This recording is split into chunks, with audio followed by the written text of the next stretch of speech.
Good afternoon, students. Last we are explaining Rydberg's equation and different spectral line in the spectrum of hydrogen atoms. જો અહીંયા spectral લાઇનની વાત આવે, in a hydrogen spectrum we observed that in hydrogen spectrum if ground state is n is equal to 1, that is a first orbit, n is equal to 2. Either we can say first orbit, second orbit, third orbit, fourth orbit, fifth orbit, sixth, and infinite.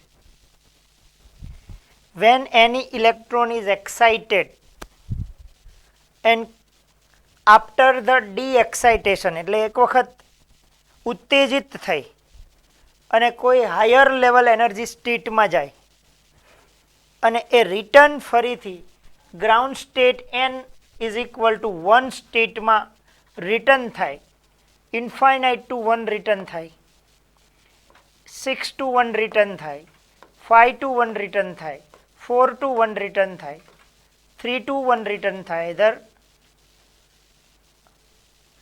3 to 1 return થાય, either 2 to 1 return થાય. તો એનું જે lower state n1 is 1 રહેશે અને higher state n2 is equal to 2, 3, 4, 5 and infinites, then this series is known as Lyman series. And Lyman series show the region ultraviolet region. These lines shows the ultraviolet regions which cannot observed by our naked eye. આપણે એને જોઈ શકતા નથી કારણ કે આપણી આંખ છે ઓનલી ફોર વિઝિબલ સ્પેક્ટ્રમ્સને ઓબ્ઝર્વ કરી શકે. Second things, Balmer series. Students, you know very well that in a Balmer series n1 is equal to 2, n2 is equal to higher state is 3, 4, 5, 6 and infinite. And for the Balmer series, when electron is excited and goes to the higher energy state, that is here 1, 2, 3, 4, 5 and 6, and comes to the second orbit, any excited electron comes to the second level orbit from any orbits, then they show the Balmer series and that is a visible lights. Similarly, Paschen, that is n1 state is 3, that lower energy state 3 and higher energy state is 4, 5, 6, infinite. Similarly, bracket is a 4 is a lower state and 5, 6, 7, 8 is a higher state energy. And a fun, that is a lower state is 5 and higher state is a 6, 7, 8, 9. Lyman in a region of ultraviolet, Balmer in a visible, Paschen, bracket and fund, P fund in a infrared series, a visible, only Balmer series is a visible by human eyes. Okay. Now we want to discuss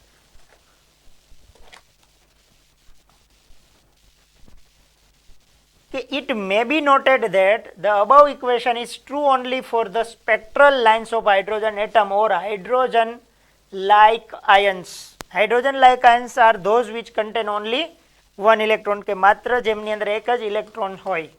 એમનું formula આપણે derive કર્યું હતું 1 by lambda is equal to, that is a wave number is equal to r into bracket 1 upon n1 square minus 1 upon n2 square into z square. Rydberg equation is 1 by lambda is equal to wave number is equal to r into z square into bracket 1 upon n1 square minus 1 upon n2 square to find the wavelength of the spectral line, where height, atomic number and r is a Rydberg constant. Z છે atomic number છે and r છે Rydberg constant છે.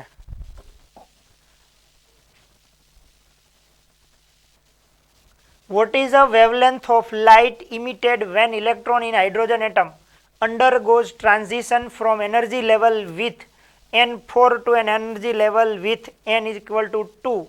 What is the color of the radiation? Here students, n1 lower state energy is 2 and higher state energy is 4. જુઓ, what is the wavelength? આપણે શું find કરવું છે? Lambda. Light emitted when electrons of hydrogen, here n is equal to 2 and here n is equal to 4. Emitted light, જ્યારે electrons અહીંથી અહીંયા આવે છે ત્યારે શું કરે છે? લાઇટ ઇમિટ કરે છે. એનું શું ફાઇન્ડ કરવું છે? Lambda. Because higher state to lower આવશે ત્યારે એનર્જી ઇમિટ કરશે. અને which colour of radiation which is emitted? તો that is the formula 1 upon lambda is equal to r into z square into bracket 1 upon n1 square minus 1 upon n2 square. 1 upon lambda is equal to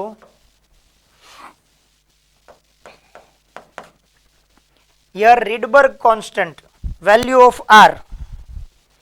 Last આપણે value of r observe કરેલી હતી. Value of r is 10.9677 centimeter inverse.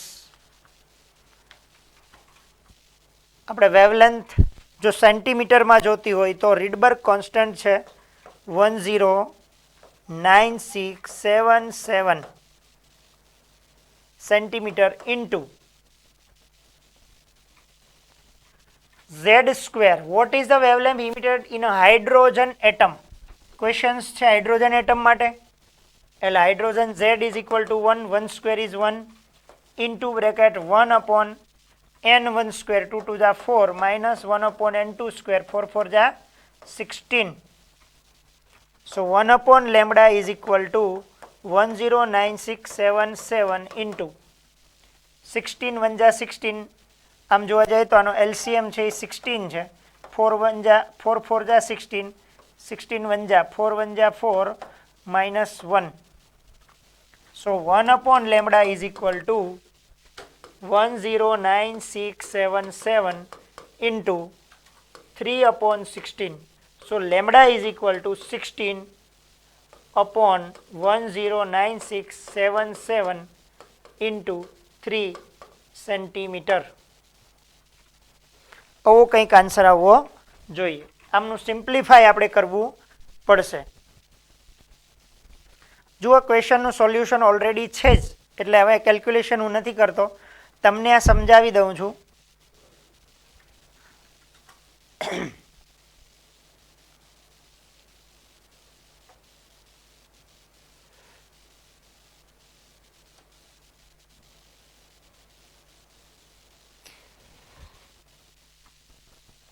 જો આપણે અહીંયા 16/3 આવ્યું, પણ actually તમે અહીંયા જોશો તો 12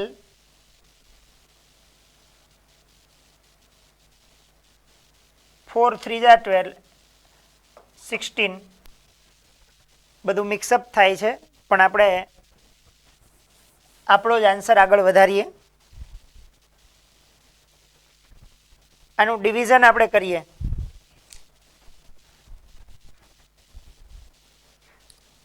કેલ્ક્યુલેશન કરો સ્ટુડન્ટ્સ, ડિવિઝન કરો. સેન્ટીમીટર્સ છે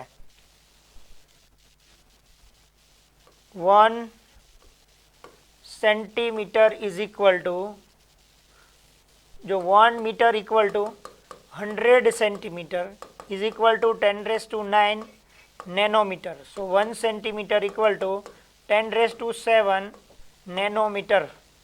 તો આને તમે મલ્ટીપ્લાય બાય 10 રેઝ ટુ 7 કરી દો તો આ શું આન્સર આવી જાય નેનોમીટરમાં. તો lambda is equal to simplify કરવું પડશે 16000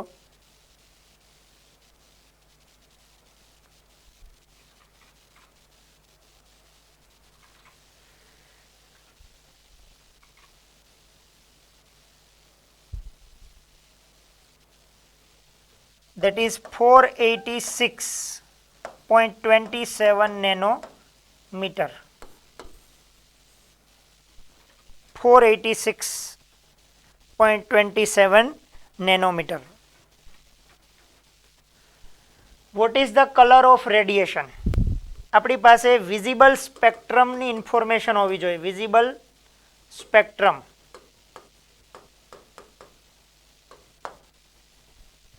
visible spectrumsની yellowish green either green type આવવું જોઈએ આપણો આન્સર. જુઓ અહીંયા 486 nanometer answer is there, and this line correspond to bluish green color. એ આપણને ક્યાંથી મળશે? વિઝિબલ સ્પેક્ટ્રમ્સ. આપણી પાસે એનું નોલેજ હોવું જોઈએ. આ ક્વેશ્ચનને આપ સોલ્વ કરી શકો. જુઓ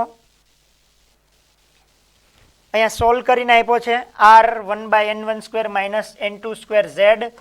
અહીં z² ની વેલ્યુ 1 છે. 10 વેલ્યુ પુટ કરી આનું સિમ્પ્લિફાય કર્યું છે અને ડાયરેક્ટલી એને એલસીએમ લીધો 64 લઈને. આપણે 16નો 4 અને 16નો એલસીએમ લીધો છે. 4 1 જા 4 4 4 જા એવી રીતે. એટલે બધું સિમ્પ્લિફિકેશનમાં કોઈ બીજો ફરક પડતો નથી. આપણો જે આન્સર આવ્યો છે એને મેં ડાયરેક્ટ નેનોમીટરમાં કન્વર્ટ કરેલો હતો, તમે જોઈ શકશો. અને આ વાત આપણને ક્યાંથી મળશે? તો કે આપણે યાદ રાખવું પડશે વિબગ્યોરને આપણે યાદ રાખવું પડશે. ઓકે, જનરલી તો એવો ક્વેશ્ચન ઓછો પૂછાય, ધ્યાન આપજો. નેક્સ્ટ ક્વેશ્ચન છે Rydberg equation. A spectral line correspond N13 and N5. Calculate wavelength and frequency of this spectral line. To which spectral series does this line belong? In which region of the electromagnetic spectrum will this line fall? જો સાંભળજો question. Rydberg ઇક્વેશનમાં spectral line correspond to N1 is equal to 3 અને N2 is equal to 5. એટલે 5 to 3 આવે છે. તો અહીંથી two which spectral series does this line belong? આ કઈ સિરીઝમાં આવશે? જો પહેલી આવે લાઇમેન, બામર અને પાસ્ટવન. જો તમે સમજાવો આગળ આપણે થોડી વાર પહેલાં 2 જ મિનિટ પહેલાં ઓબ્ઝર્વ કર્યું. પહેલી આવે લાઇમન, બીજી બામર, ત્રીજી પાસ્ટન. લાઇમેન, બામર અને પાસ્ટવનમાં N13 હોય. ઓકે, N13 હોય તો પાસ્ટન સિરીઝ હોય. તો પહેલો આન્સર તો આપણો ક્લિયર થાય. અને બીજું એ આવશે ઇન્ફ્રારેડ. આ યાદ રાખવું પડશે ઇન્ફોર્મેશન. જુઓ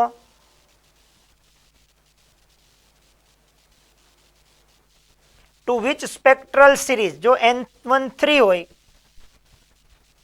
લાઇમેન, બામર અને Paschen series, this line belong. In which region of electromagnetic spectrum will this line fall? કયા સ્પેક્ટ્રમમાં આવશે? Electromagnetic spectrum. તો આપણે કીધું ઇલેક્ટ્રોમેગ્નેટિક સ્પેક્ટ્રમ આમાં કયું આવે? ઇન્ફ્રારેડ. આ બે ક્વેશ્ચનના આન્સર આપણી થિયોરિટિકલ પરથી મળી જાય, થિયોરેટિક કોન્સેપ્ટ ઉપરથી મળી જાય. સ્ટુડન્ટ્સ સમજાય છે મારી વાત? પણ હવે ફાઇન્ડ કરવાનું છે વેવલેન્થ અને calculate wavelength and frequency. Wavelength and frequency અહીંયા ઓબ્ઝર્વ કરીએ. N1 is equal to 3 અને N2 is equal to 5. When electrons are jumped from N5 to N3, તો which lambda and which frequency shows Rydberg કોન્સ્ટન્ટની વાત હોય તો 1/λ is equal two 109,677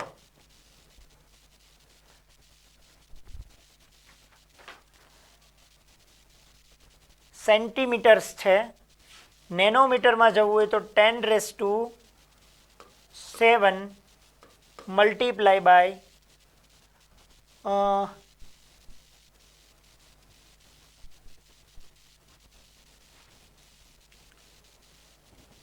આપણને કશું જ ન કીધું તો આપણે હાઇડ્રોજન સમજી લેવાનું છે. અહીંયા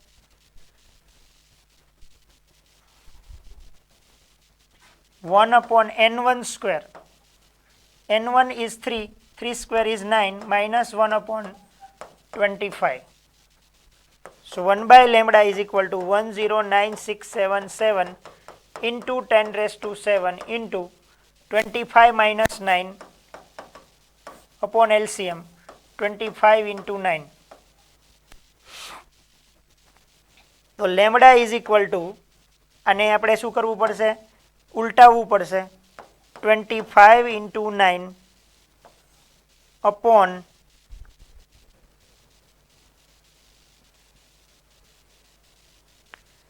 સોરી અહીંયા 10⁻⁷ નહીં આવે સ્ટુડન્ટ્સ, આપણે લાસ્ટમાં કન્વર્ટ કરશું, અત્યારે નહીં. જસ્ટ ઓનલી યાદ રાખજો 10 into z² મતલબ 1². એ લેમડાને લાસ્ટમાં આપણે ચેન્જ કરશું ત્યારે આવશે 1/λ equal to 109,677 into 1 into 25 minus 9.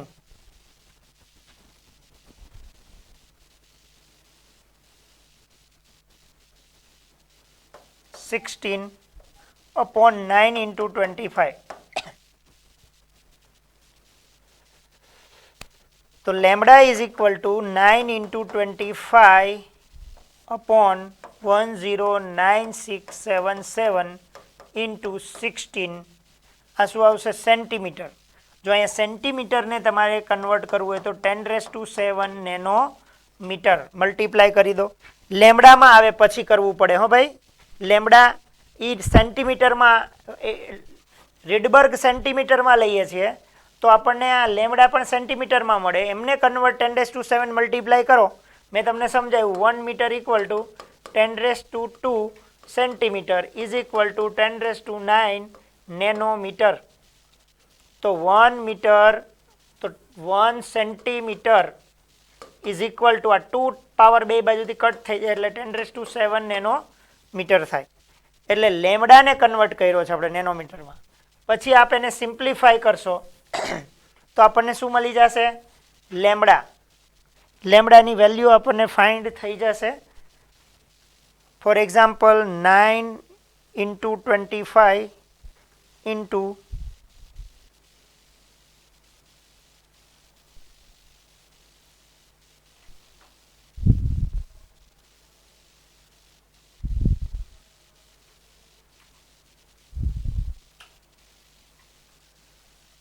'So lambda is equal to 1282.17 nanometer.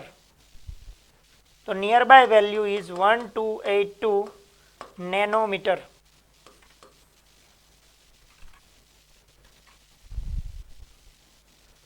Now we want to find frequency is equal to C by lambda. C by lambda. V is equal to C is 3 into 10⁸ metre per second. તો આપણે નેનોમીટરમાં છે.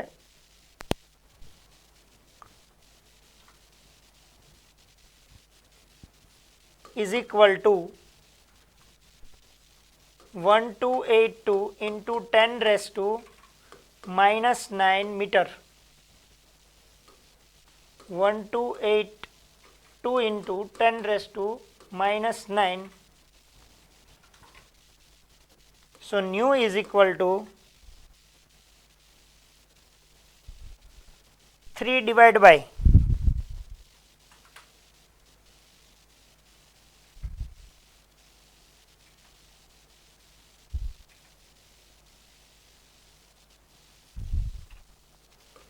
0.0023 4 into 10 raised to minus 9, that side going 17 second inverse. Either odds nu is equal to 2.34 into 10 raised to 1 2 3 14 hertz.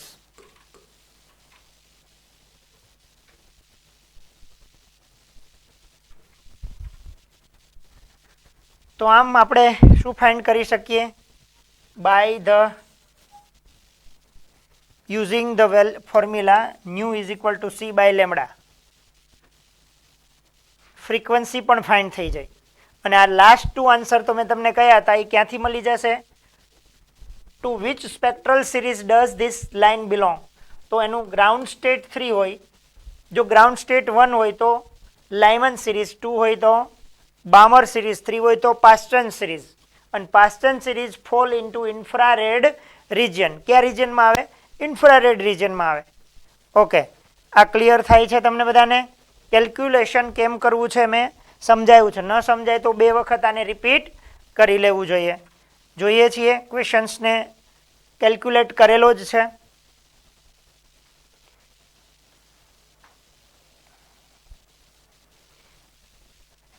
પહેલા આનો screenshot લઈ લેજો, પછી હું પ્રિન્ટેડ આન્સર તમારી સાથે ડિસ્કસ કરું છું. સ્ટુડન્ટ્સ પ્લીઝ કોન્સન્ટ્રેટ કરજો.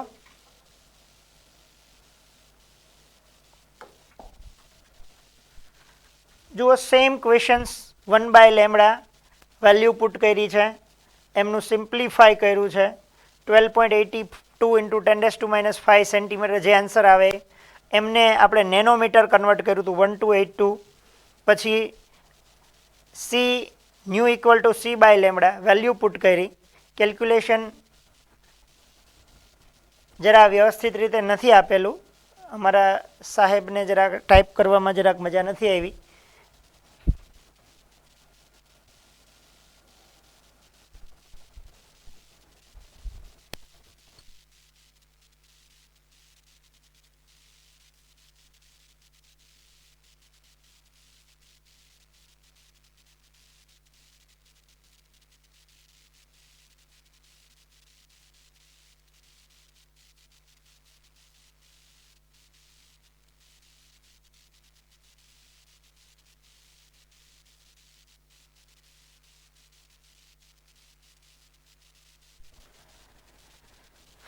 ચલો, લાસ્ટમાં આપણે ડિસ્કસ કર્યું since this line correspond to N23 ground state N13 it belong Paschen series and the spectral line will fall. Paschen series હોય તો ઇન્ફ્રારેડ રિજિયન આવે.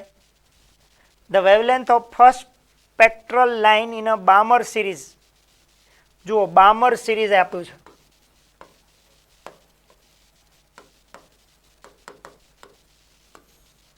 બામર હોય તો N1 અને N2. લાઇમેન અને બામર, બામરનો N1 2 હોય, N3 આપણને ખબર નથી. The wavelength of first spectral line, first spectral line તો શું હોઈ શકે? N1 2 અને N2 3 હોઈ શકે. ફર્સ્ટ સ્પેક્ટ્રલ લાઇન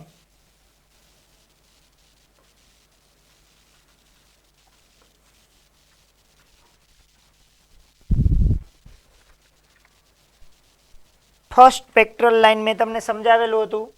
બામર જો આ N1 is 2, પછી 3 4 5 6 ઇન્ફાઇનાઇટ. અહીંથી અહીંયા આવે, અહીંથી અહીંયા આવે, અહીંથી અહીંયા આવશે. આ N2 છે. 3 4 5 6 7 આ first line, alpha line, beta, gamma and delta. First spectral line. તો ફર્સ્ટ સ્પેક્ટ્રલ લાઇન કોને કહેવાય? N1 2 અને N3 3 હોય. બામર series 6561 angstrom lambda 6561 angstrom. Calculate the wavelength of the second spectral line in Balmer series.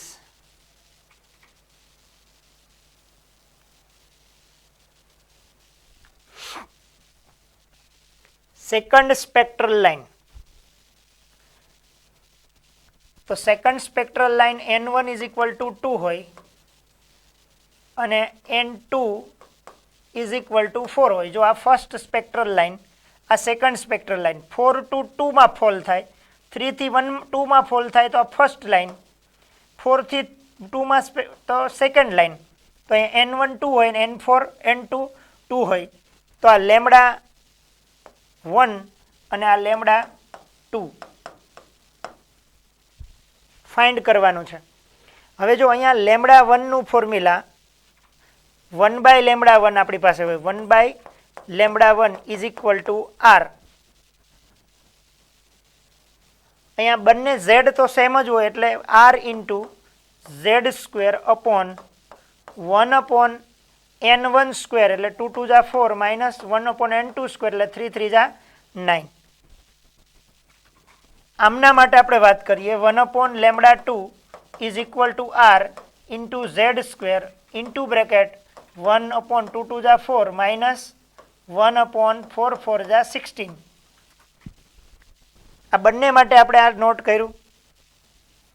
અત્યારે આપણે value put નહીં કરીએ. 1 upon lambda 1 is equal to R into Z square into bracket 9 minus 4 upon 9 4 are 36. So 1 upon lambda 1 is equal to r into z square 5 upon 36.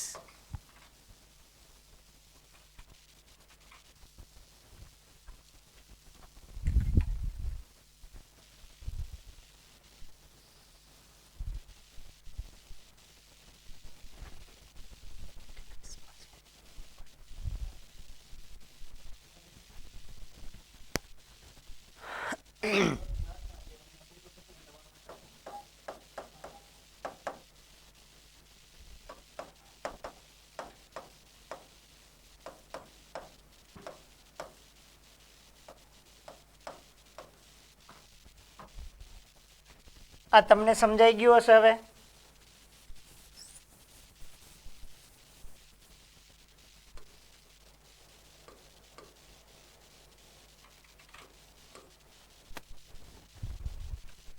One upon lambda 2 is equal to R into Z square into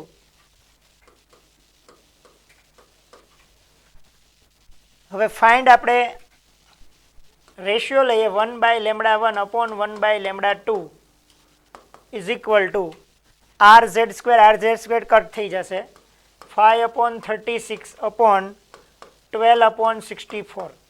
lambda 2 ન્યુમરેટરમાં જશે, lambda 1 ડિનોમિનેટરમાં જશે. 5 upon 36 into 64 upon 12. હવે અહીંયા value of lambda 1 is given છે. lambda 2 is equal to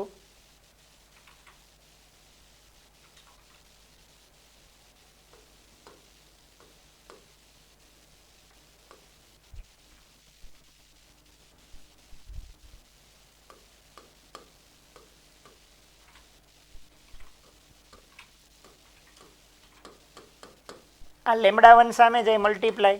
so lambda 2 is equal to 20 into 6561 angstrom divide by 27.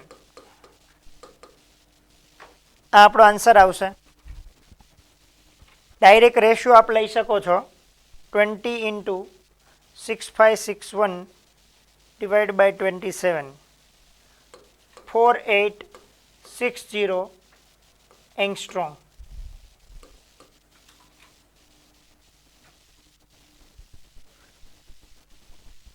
Directly આટલું બધું ડિટેલમાં time waste ન કરો અને હું એમ કહું છું ડાયરેક્ટ ક્વેશ્ચન અહીંથી જ સ્ટાર્ટ કરો. જ્યારે એમસીક્યુમાં આપણે આન્સર આપવાનો હોય ત્યારે એનું કેલ્ક્યુલેશન ફાસ્ટ થવું જોઈએ. જ્યારે 2 સ્પેક્ટ્રલ લાઇનની કમ્પેરિઝન હોય, first spectral line of Balmer series given and calculate the second spectral line wavelength, તો પછી એનો મતલબ કે એક તો બામર સિરીઝ એટલે n1 બંનેમાં 2 હશે, ફર્સ્ટ લાઇન એટલે n2 3 અને આનું n2 4 આવશે. λ1 ગીવન λ2 ફાઇન્ડ કરવું, બંનેનો રેશિયો લઈએ 1/λ1 upon 1/λ2, તો આ બંને વેલ્યુ કટ થઈ જશે. આરની વેલ્યુ કટ થઈ જાય, લાસ્ટમાં z સ્ક્વેર કટ થઈ જાય, તો આપણે રેશિયો જ લેવાનો છે. 1/λ1 is equal to simplify 1/n1 square minus n2 square, અને આનાથી આપણે આન્સર ફાઇન્ડ કરી શકીએ λ2 ઇક્વલ ટુ 4860 એંગસ્ટ્રોમ. આનો સ્ક્રીનશોટ લઈ લેજો સ્ટુડન્ટ્સ.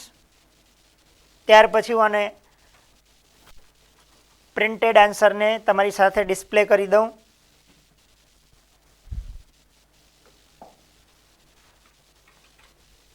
આન્સર આપણો 4860.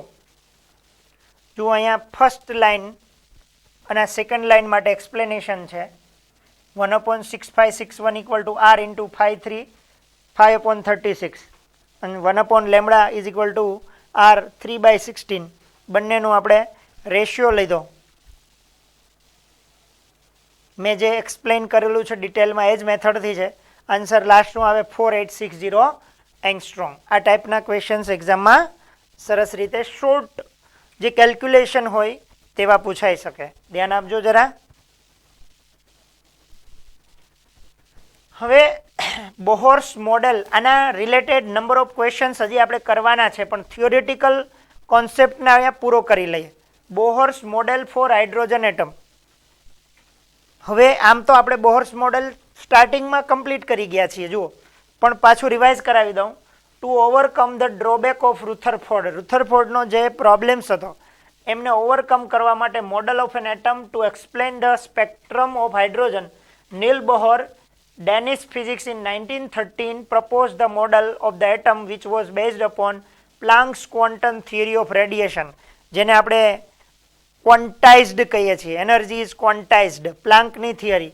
And the new model is called Bohr's model of atom. એમના જે હાઇપોથિસિસ છે, જે ગુજરાતીમાં પણ આપણે સ્ટડી કરી ચૂક્યા છીએ અથવા ટેક્સ્ટબુકમાં જોતા જજો સાથે. An atom consist of a small heavy positively charge nucleus in the centre surrounded by electron. કહેવા એમ માંગે છે કેન્દ્રમાં શું છે? ધન વીજભારિત protons, and surrounded are light element electrons in an atom revolve around the nucleus only in a certain selected circular path which have a fixed value of radius and energy. આપણે રેડિયસ એન્ડ એનર્જી બંને find કરી ગયા છીએ બોહર્સ model માટે. યાદ કરો તો સ્ટાર્ટિંગની અંદર યાદ છે તમને? Radius and energy both V find out for the hydrogen atom.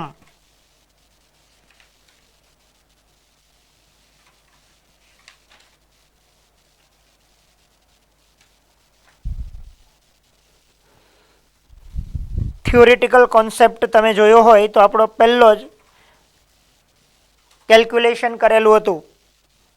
mv² upon r is equal to kz² r² અને mvr is equal to nh upon 2π ને રિલેશન ફાઇન્ડ કરી અને આપણે આરની વેલ્યુ ફાઇન્ડ કરી હતી 0.529 into n² upon z. 0.529 n² upon z value આપણે find કરી હતી એંગસ્ટ્રોમમાં. આ ફિક્સ્ડ વેલ્યુ રેડિયસ છે, મતલબ કે electrons revolve in a fixed radius. These path are called orbit અથવા એને કક્ષા કહેવાય. These orbit are associate with the definite energy and are called energy solar energy levels. જેમ કે આ ફર્સ્ટ લેવલમાં ઇલેક્ટ્રોન રિવોલ્વ કરતો હોય તો આને first energy, either second orbit, third orbit, fourth orbit એમ કહી શકાય. These are numbered as a 1, 2, 3, 4 etc. from the nucleus and alternatively these are designed as a, જો ફર્સ્ટ હોય તો એને k કહેવાય, l, m, n એને કહેવાય principal quantum number. This known as principal quantum number. The energy of an electron in an orbit does not change with the time. જ્યાં સુધી આ ફિક્સ્ડ ઓર્બિટમાં રિવોલ્યુશન કરે ત્યાં સુધી એનર્જીનો વેલ્યુ નેવર ચેન્જ. એટલો મતલબ એવો છે કે જ્યાં સુધી એ રોટેશન કરે ત્યાં સુધી does not lose energy or gain energy. એ એનર્જીને લૂઝ પણ નથી કરતો અને ગેઇન નથી કરતો. This means that the energy of the electron in a particular energy cell remain constant. એક particular energy માં એની એનર્જી કેવી રહેશે? કોન્સ્ટન્ટ રહેશે. And therefore this orbit are called stationary orbit or allowed energy state કહી શકાય. જ્યાં સુધી એ n is equal to first level માં revolution કરે ત્યાં સુધી does not lose energy or gain energy. The term stationary does not mean that electron is stationary. એનો મતલબ એવો નથી કે ઇલેક્ટ્રોન સ્ટેશનરી એટલે સ્થિર થાય. સ્ટેશનરીનો ગુજરાતી મિનિંગ થાય સ્થિર. એવું નથી કે ઇલેક્ટ્રોન સ્થિર છે, પણ એનર્જી સ્ટેશનરી છે, એ એનર્જી ચેન્જ નથી થતી. And this account for the stability of an atom. આ શું આપણને કહે છે કે ઇલેક્ટ્રોન સ્ટેબલ છે. જ્યારે રુથર્ડફોર્ડમાં શું હતું? ઇલેક્ટ્રોન્સ મૂવ કરતો કરતો ક્યાં એન્ટર થતો હતો? ન્યુક્લિયસમાં. અહીંયા એને શું કીધું?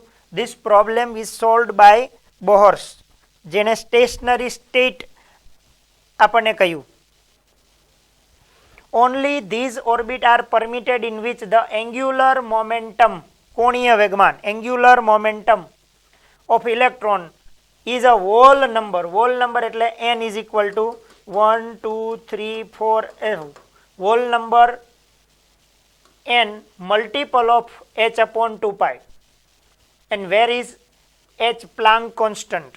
An electron, like any other moving body moving in a circular orbit, has an angular momentum equal to mvr. So mvr is equal to nh upon 2 pi.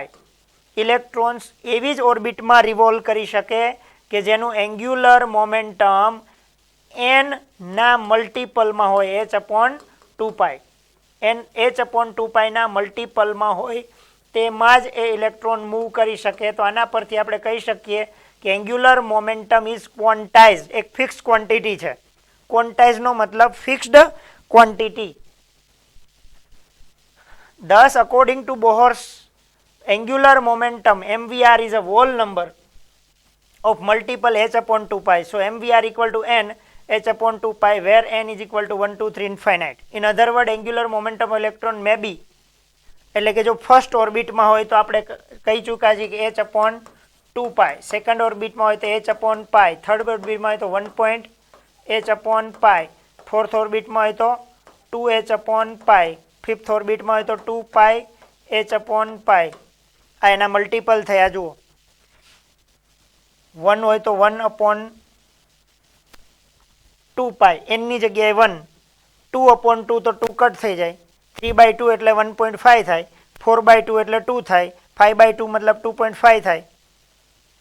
These postulates therefore introduce the concept of quantization of angular momentum. Quantization નો મતલબ એક ચોક્કસ value.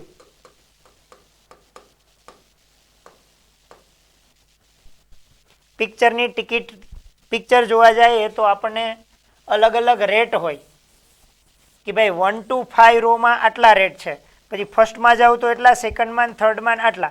પણ અહીંથી જો ઉપર જાઓ તો rate change થઈ જાય. ક્વોન્ટાઇઝડ વેલ્યુ હોય, ફિક્સ્ડ વેલ્યુ. ફર્સ્ટ ઓર્બિટમાં તો જ એ રોટેટ કરી શકે કે angular momentum h upon 2 pi હોય. સેકન્ડ હોય તો h upon pi હોય. થર્ડ હોય તો 3h upon 2 pi. ફોર્થ હોય તો 4h upon 2 pi હોય. તો જ એ ઓર્બિટમાં રોટેશન કરી શકે. એટલે એને કહેવાય quantization of angular momentum. The energy is emitted or absorbed only when electron jump from one energy level to another. આપણે કહ્યું કે ground state n is equal to 1 to ground state n is equal to 2. Electron અહીંથી અહીંયા જશે તો એનર્જીને શું કરશે? એબ્ઝોર્બ કરશે. અને ત્યાં જસ્ટ ઓનલી 10⁻6 to 10⁻8 સેકન્ડ માટે રહેશે. અને અગેન પાછો ડીએક્સાઇટેડ થઈ અને ઓરિજિનલ સ્ટેટમાં આવશે ત્યારે જે એબ્ઝોર્બ કરેલી એનર્જી શું કરશે? ઇમિટ કરશે. When energy is supplied to an atom, its electron absorb one or more quantum of energy and jump to higher energy level. मतलब एक अथवा एक थी વધારે એનર્જી લેવલમાં એ જમ્પ કરી શકે છે. This higher energy state of electron is called excited state. n equal to 2, 3, 4 આને શું કહેવાય? excited state. When electron absorb energy equal to, absorb energy કેવી રીતે ફાઇન્ડ થાય? E2 minus E1. It jumps to higher energy level. When the electron jump back to lower energy state level and radiate the same amount of energy, જેટલી energy એને absorb કરેલી હોય એટલી energy એ radiate કરે. When E1 and E2 are the energies of two energy state, delta E, આ બધું આપણે explain કરી ગયા છીએ એટલે એમાં વધારે ડિટેલમાં જઈશ નહીં. એંગ્યુલર મોમેન્ટમ, એંગ્યુલર મોમેન્ટમ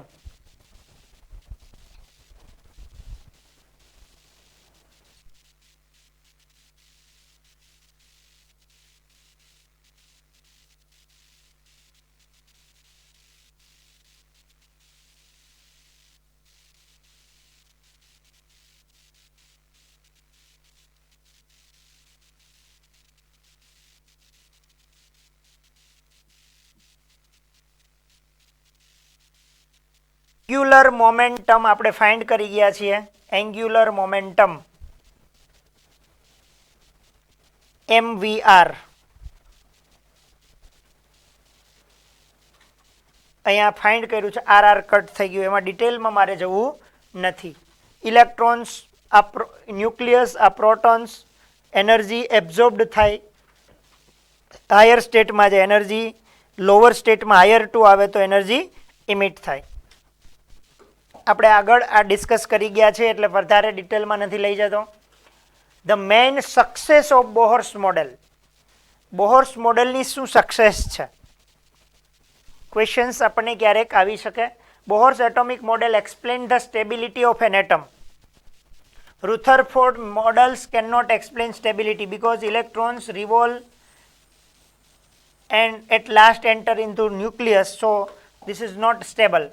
તો પહેલી વાત તો Bohr's atomic model explain the stability of an atom. According to Bohr, an electron revolving a particular orbit cannot lose energy and therefore emission of radiation is not possible. આગળ હતું રુથરફોર્ડમાં કે electrons revolve in a accelerated motion અને એટલે radiate થતો હતો, energy radiate અને constantly radiate થતો હતો અને એટ લાસ્ટ એ એનર્જી શું કરી દે છે? ડિક્રીઝ થતી જાય અને એટ લાસ્ટ ન્યુક્લિયસમાં એન્ટર થાય. તો બટ અહીંયા રુથરફોર્ડે શું કહ્યું? ઇલેક્ટ્રોન્સ રિવોલ્વ ઇન અ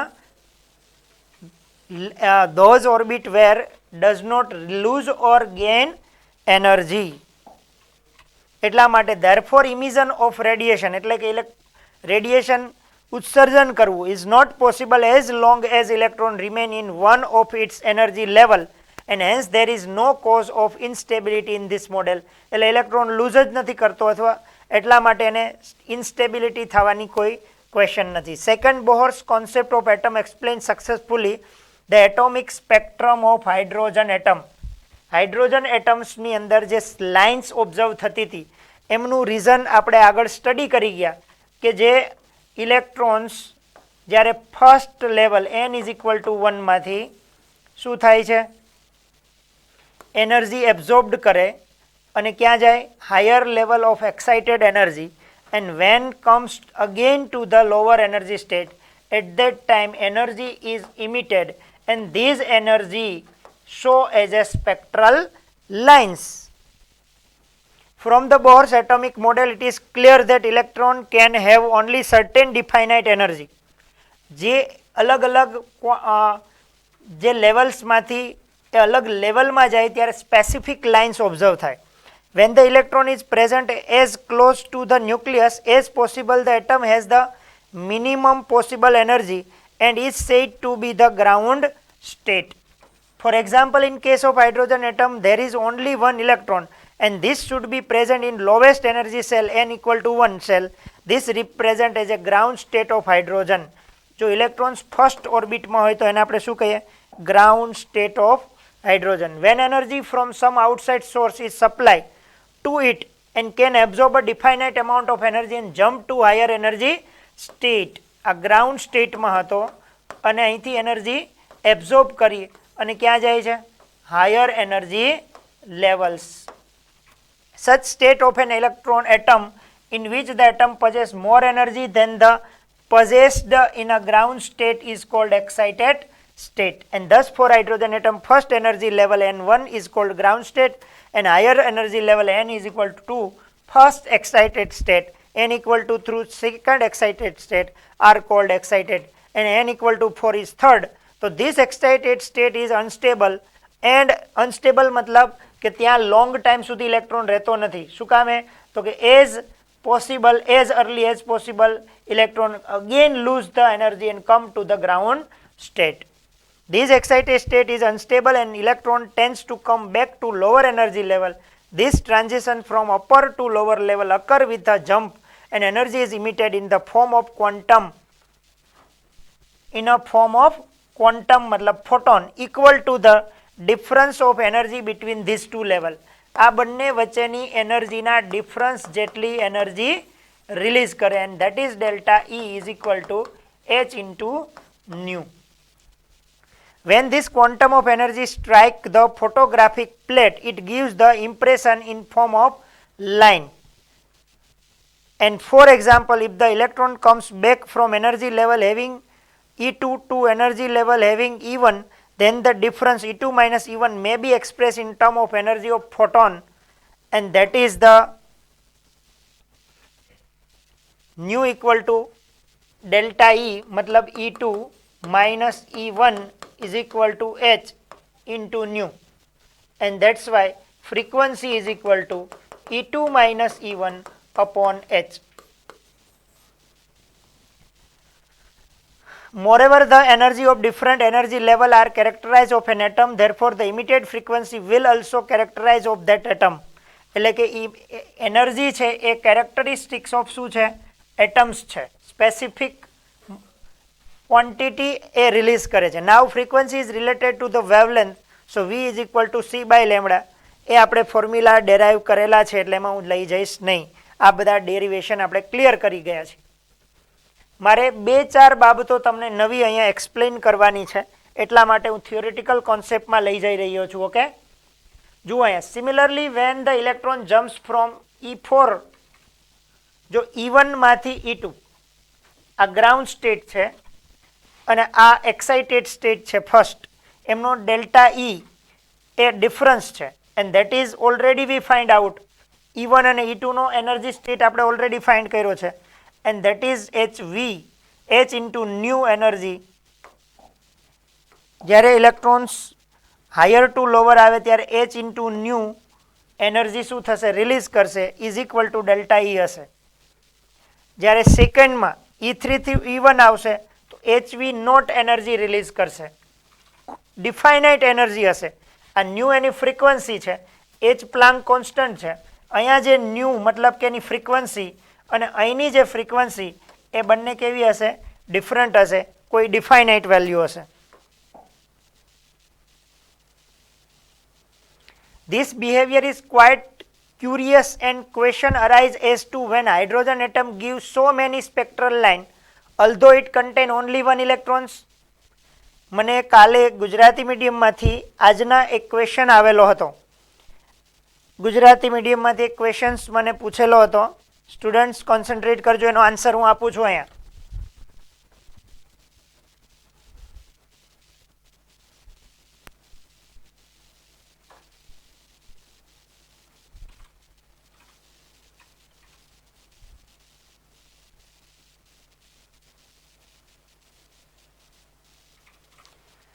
એવું ગુજરાતીમાં લખેલ છે, એ ઇંગ્લિશમાં અહીંયા રહ્યું છે.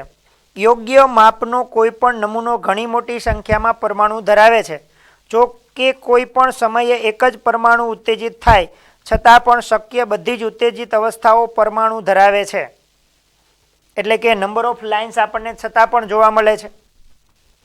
જો જરા આગળની સ્લાઇડને આપણે કન્સિડર કરીએ. જુઓ, એક જ્યારે E1 માંથી E2 માં જાય છે અને E2 થી E1 આવશે ત્યારે h into new energy release થશે. જ્યારે E3 ટુ E1 આવશે ત્યારે h into ન્યુ ડેશ એટલે કંઈક નવી ફ્રીક્વન્સી રિલીઝ કરશે. જ્યારે એ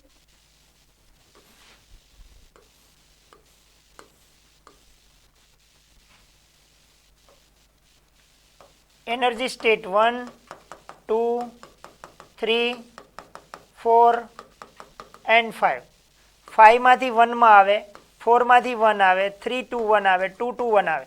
તો આ દર વખતે h ઇન્ટુ ન્યૂ, તો અહીંયા h ઇન્ટુ ન્યૂ ડેશ, અહીંયા h into new double dash, અહીંયા h into new triple dash. દર વખતે ફ્રીક્વન્સી ચેન્જ થશે અને ફ્રીક્વન્સી ચેન્જ થાય તો એમને રિલેટેડ જે લાઇન્સ ઓબ્ઝર્વડ થાય છે એ પણ ચેન્જ થશે. એમની એનર્જી ડિફરન્ટ હોય તો એમની વેવલેન્થ અને ફ્રીક્વન્સી પણ અલગ હોઈ શકે. તો અહીંયા જે ક્વેશ્ચન્સ છે કે these behaviour is quite curious, મતલબ આપણને એક ઈચ્છા કરાવે એવું કે question arises why hydrogen atom gives so many spectral line although it contain only one electrons. Hydrogen માં તો આપણે કહીએ છીએ nucleus and contain single electrons. Then also so many lines we can observe in a spectrum. In fact, any sample of hydrogen gas contain a large number of atoms. સેમ્પલની અંદર કોઈ sample આપણે લઈએ છીએ જ્યારે એક્સપેરિમેન્ટ માટે, ત્યારે આ સેમ્પલમાં large number શું જોવા મળે? Hydrogen atoms.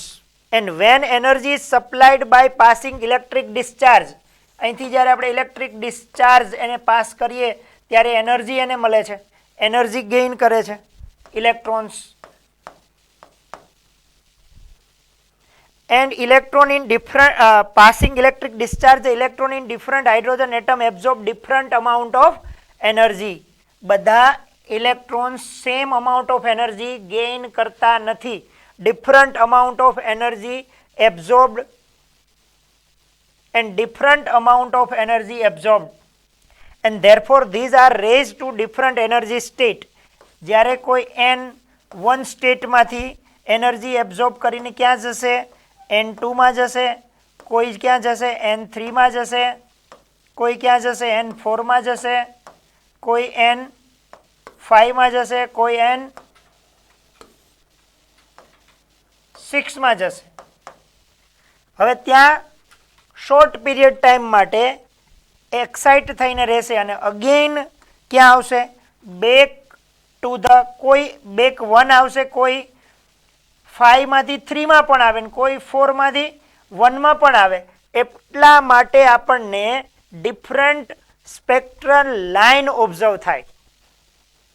જો આપણે કહીએ છીએ કે એટમ્સ ઇલેક્ટ્રોન્સ n6 સ્ટેટમાંથી n1 માં આવી શકે, n6 to n2 માં આવી શકે, n6 to n3 માં પણ આવી શકે, n6 to n4 માં બી આવી શકે, n6 to n5 માં બી આવી શકે. જો 1 માં આવે તો આપણને બામર સિરીઝ મળે, લાઇમેન મળે, આમાં બામર મળે, આમાં પાસ્ટન મળે, આમાં બ્રેકેટ મળે, આમાં પીફંડ મળે, ડિફરન્ટ સિરીઝ મળે. જો લાઇમન મળે તો યુવી રેઝ હોય, બામર મળે તો વિઝિબલ હોય, પાસ્ટન બ્રેકેટ પીફંડની અંદર આપણને કેવી સિરીઝ મળશે? ઇન્ફ્રારેડ મળશે. ઘણી વખત મલ્ટિપલ સ્ટેજમાં પણ જાય. ધારો કે કોઈ ઇલેક્ટ્રોન n6 માંથી પહેલા ક્યાં જાય? n3 માં આવે અને n3 થી પછી n2 માં આવે ને પછી પાછો શું આવે? n1 માં. તો ડિફરન્ટ લેવલ ઓફ એનર્જી શું કરે? ઇમિટ કરે. એટલા માટે આપણને ડિફરન્ટ લાઇન્સ ઓબ્ઝર્વડ થાય અને એ ડિફરન્ટ લાઇનની જે ફ્રીક્વન્સી એ બધાની કેવી હોય? ડિફરન્ટ હોય અને એક સ્પેસિફિક હોય.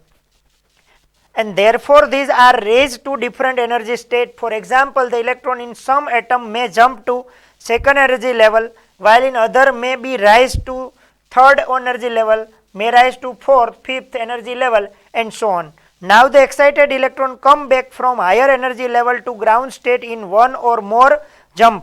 એટલે ઘણી વખત એવું થાય કે ઇલેક્ટ્રોન્સ આ 6 માંથી સીધો ફર્સ્ટમાં પણ આવી શકે. એમને બદલે ઘણી વખત એ જમ્પ કરતો કરતો આવે કે પેલા 5 માં આવે ત્યારે અલગ એનર્જી એ રિલીઝ કરે, 5 માંથી 3 માં આવે ત્યારે અલગ એનર્જી રિલીઝ કરે, કારણ કે બે વચ્ચેનો ગેપ ડિફરન્ટ છે. અને જો 3 માંથી ડાયરેક્ટ 1 માં પણ આવી શકે. એટલે ડિપેન્ડ કરે છે કેવી રીતે એ જમ્પ કરે છે. and level to the ground state in one or more jumps. And for example, let us consider some electrons present in fourth energy state level n is equal to 4. એટલા માટે આપણને different line observe થાય છે. જુઓ અહીંયા n is equal to 4 છે અને n equal to 4 to direct ક્યાં આવે છે 1 માં. અહીંયા બે જમ્પમાં આવે n ઇક્વલ ટુ 2 અને 2 ટુ 1 આવે છે. આ n ઇક્વલ ટુ 3 આવે અને 3 પછી 1 આવે. આ n equal to 3 3 to 2 2 to 1. તો આ બધામાં ડિફરન્ટ અહીંની જે એનર્જી રિલીઝ થશે એ કંઈક ડિફરન્ટ હશે. આ એનર્જી જે રિલીઝ થશે એ કેટલી હશે E4 માઇનસ E1 જેટલી. અહીંથી જે રિલીઝ થશે એ એનર્જી હશે E4 માઇનસ E2 જેટલી. અહીંથી રિલીઝ થશે એ હશે E2 માઇનસ E1 જેટલી. અહીંથી એનર્જી થશે E4 માઇનસ E3 જેટલી. અહીંથી થશે E3 માઇનસ E1 આવશે. અહીંયા E4 minus E3 E3 minus E2 અને અહીંયા E2 માઇનસ E1. અને દરેકમાં એ જે લાઈન છે તમે આ બધાના ડિફરન્સ તમારી પાસે એનર્જી લેવલ્સ હતા યાદ કરો તો મેં તમને એનર્જી લેવલ્સ ડાયાગ્રામ્સ આખો એક્સપ્લેન કરેલો હતો કે ફર્સ્ટ એનર્જી લેવલમાં એની એનર્જી કેટલી છે, સેકન્ડમાં કેટલી છે, યાદ હોય તો. ફર્સ્ટ એનર્જીમાં આપણે હતી -13.6 electron volt, -3.6 electron volt, -1.51, -0.85, -0.54 electrons. તો આ બધાના ડિફરન્સ ડિફર આવશે અને બધાની લાઇન્સ પણ આપણને અલગ જોવા મળશે.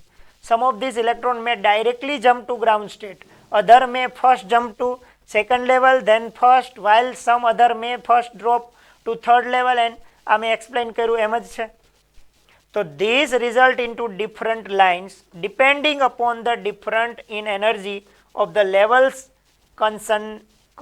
And for example, when the electron jump from all the energy level higher than n equal to 1, then n equal to 2 3 4 5 2 and 1 energy level, the lines obtained fall in the ultraviolet region. જો electrons કોઈ પણ સ્ટેટમાંથી N1 માં આવે તો આપણે એને કીધું હતું લાઇમેન સિરીઝ. કોઈ પણ સ્ટેટમાંથી N2 માં આવે તો બામર સિરીઝ. કોઈ પણ સ્ટેટમાંથી N3 માં આવે પાસ્ચન સિરીઝ. કોઈ પણ સ્ટેટમાંથી N4 માં આવે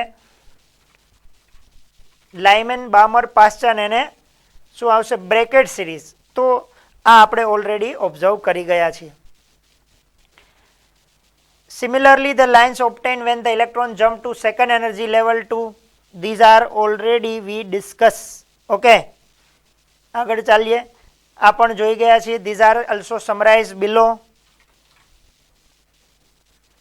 Bohr's theory helped in calculation of energy of this electron in particular orbit of hydrogen. આ ફોર્મ્યુલાઝ આપણે કમ્પ્લીટ કરી ગયા છીએ એટલા માટે હું આગળ ચાલું છું થિયરીમાં. જુઓ એનર્જી લેવલ્સ કિલો જૂલ પર મોલ આપ્યા છે. અહીંયા આપણે ઇલેક્ટ્રોન વોલ્ટમાં ફાઇન્ડ કરેલી છે. ફર્સ્ટમાં 1311.8 આપણે ઇલેક્ટ્રોન વોલ્ટ્સમાં જ યાદ રાખશું. Significance of negative electronic energy આપણે જે એનર્જી કહીએ છીએ -13.9 આપણે જે એનર્જી લખીએ છીએ કેટલી લખીએ છીએ 13 આ નેગેટિવનું શું ઇમ્પોર્ટન્સ છે. Now question arises as to why the energy of electron in atom is negative. This may be explained as follow. તમારે ક્વેશ્ચન આન્સર માટે હું આ થિયોરિટિકલ કોન્સેપ્ટ તમારી સાથે લઈ રહ્યો છું students. It is clear from above relation that energy of electron in the hydrogen atom is negative. What does this negative sign convey? Negative sign of energy means the energy of electron in atom is lower than energy of free electron. આગળ મેં explain કરેલું હતું students. આ positive charge first level, second, third, fourth અને આ n is equal two ઇન્ફાઇનાઇટ્સ. અહીંયા જે electrons હોય એમની એનર્જી ઇન્ફાઇનાઇટ ઇક્વલ ટુ 0. આ ઇલેક્ટ્રોનને કેવો ઇલેક્ટ્રોન્સ કહેવાય? Free electron.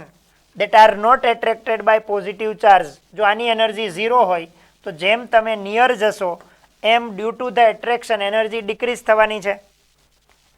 Hydrogen atom is negative. The negative sign for energy means that energy of electron in atom lower than the energy of free electron at the rest. જે electrons એ positive ચાર્જના એટ્રેક્શનથી અવે છે એમની energy શું લેવામાં આવી છે? 0. Free electron at rest is an electron that is sufficient far away from the nucleus and is energy assumed to be 0. And mathematically it corresponds to setting an equal to infinity in the equation so that E infinite value equal to 0 as the electron move closer to the nucleus due to electrostatic attraction.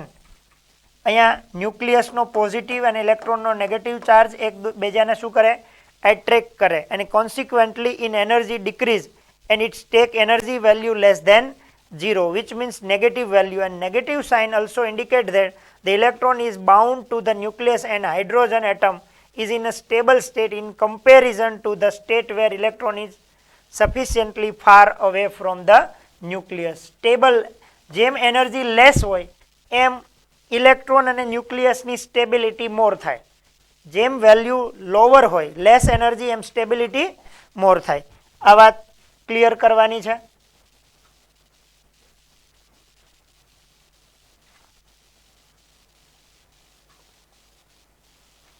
બોહર્સ radius આ બધું જ આપણે find કરી ગયા છીએ. Line spectrum of hydrogen પણ આપણે clear કરી લીધી છે.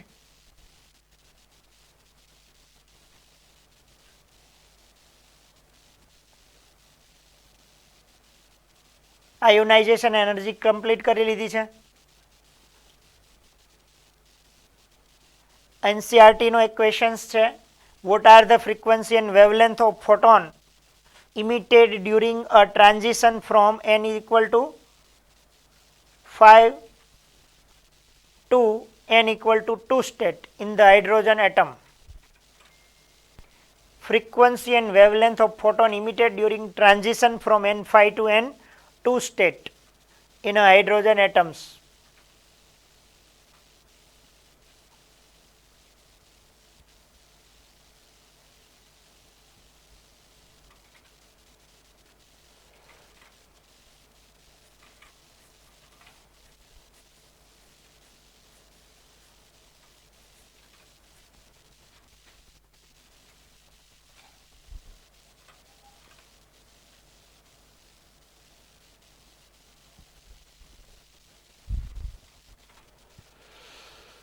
આ ટાઈપના ક્વેશ્ચન્સ આપણે ક્લિયર કરી ચૂક્યા છીએ students.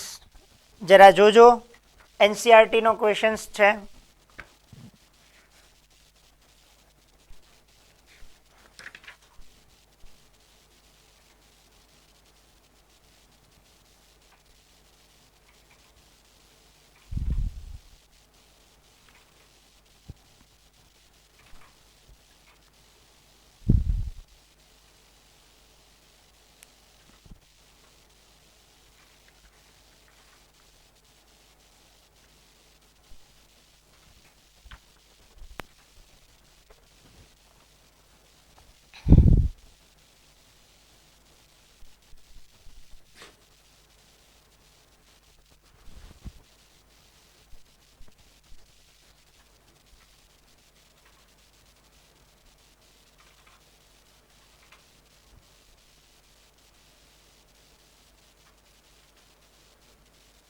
According to Bohr's theory, the electronic energy of hydrogen atom in the nth Bohr orbit is given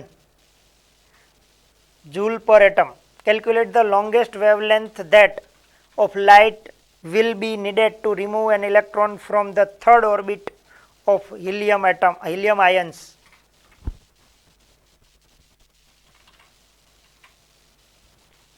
nth level આપણને ક્વેશ્ચન્સમાં આપેલું છે. atomic number Z, helium, Z equal to 2, energy of helium ion in a third orbit n is equal to 3. So that is E3 is equal to આપણે હવે અહીંયા questions જરા જોજો. Bohr's theory, electronic hydrogen atom in the nth Bohr orbit is given. Calculate the longest wavelength. longest wavelength of light that will be needed to remove an electron from the third orbit of helium ions.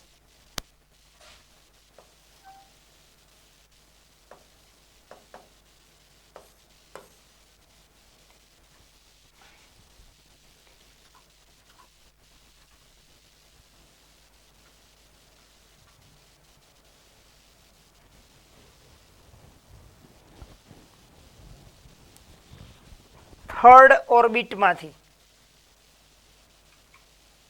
n is equal to third orbits, ત્યાંથી ઇલેક્ટ્રોનને remove કરવું, ક્યાં લઈ જવો છે? ઇન્ફાઇનાઇટ્સ. તેના માટે longest wavelength, longest wavelength કઈ છે? આપણે આગળ ડિસ્કશન કર્યું હતું longest wavelength and shortest wavelength, યાદ આવે છે તમને? લાસ્ટ લેક્ચરમાં.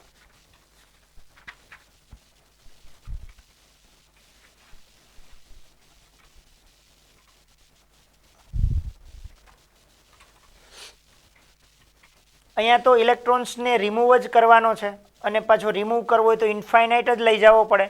n equal to 3 state energy છે. જુઓ એનું solution.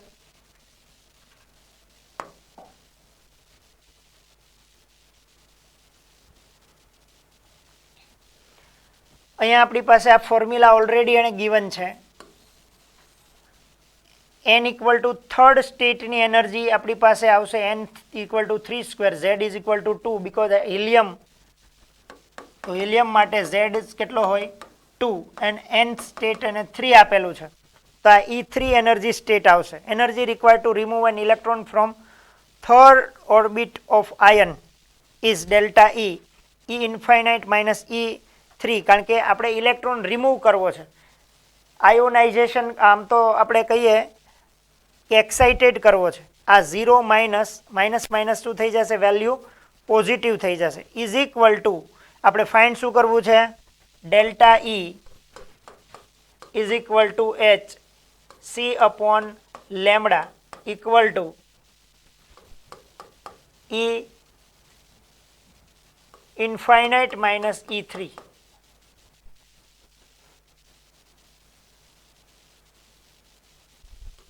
HC upon lambda is equal to infinite is 0 minus 2 1.76 into 10 raised to minus 19 into 4 upon 3 3 is 9, that is joule.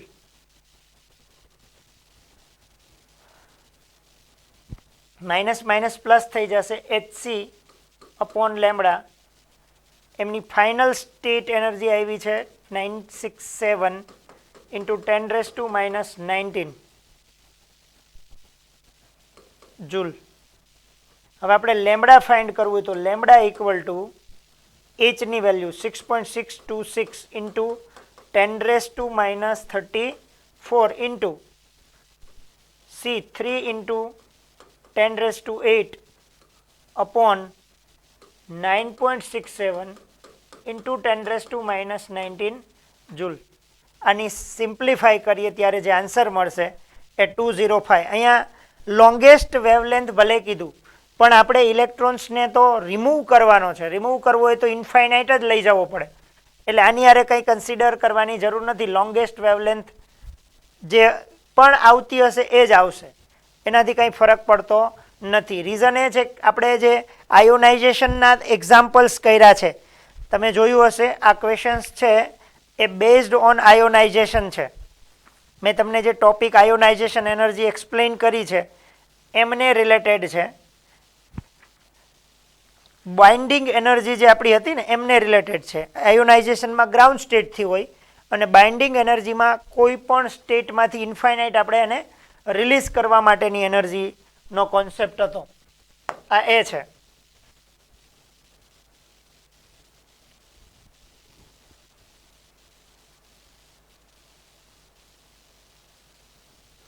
આ question હોમવર્કમાં try કરજો.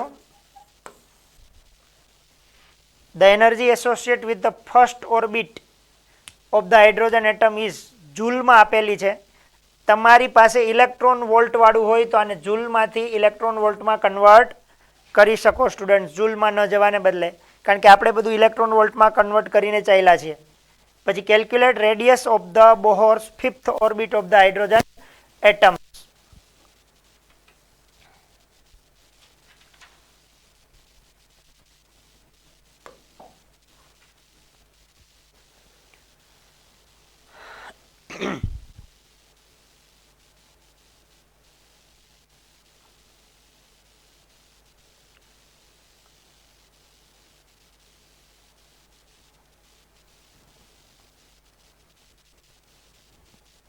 Energy of the nth atom માટે first હોય તો n1n² આપણું formula છે, અને હાઇડ્રોજન માટે છે એટલે ઝેડનો કોઈ ક્વેશ્ચન્સ નથી.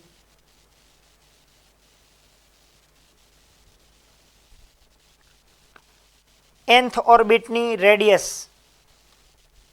0.0529n² upon Z.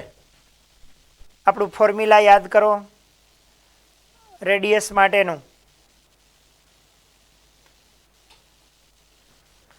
એમને રિલેટેડ ક્વેશ્ચન્સ પણ થઈ ગયા છે. ડાયરેક્ટ તમે આ લખી શકો RN is equal to 0.529n² upon Z. Answer આવશે એંગસ્ટ્રોંગમાં. અહીંયા કઈ એનર્જી છે? ફિફ્થ 0.529n², 25 અપોન ઝેડની વેલ્યુ 1 એંગસ્ટ્રોંગ. નેનોમીટર જોતું હોય તો યાદ કરો 1 metre equal to 10⁻², centimetre is equal to 10⁹, nanometre is equal to 10⁻10 angstrom. So 10⁻1 nanometre is equal to 10 angstrom થાય.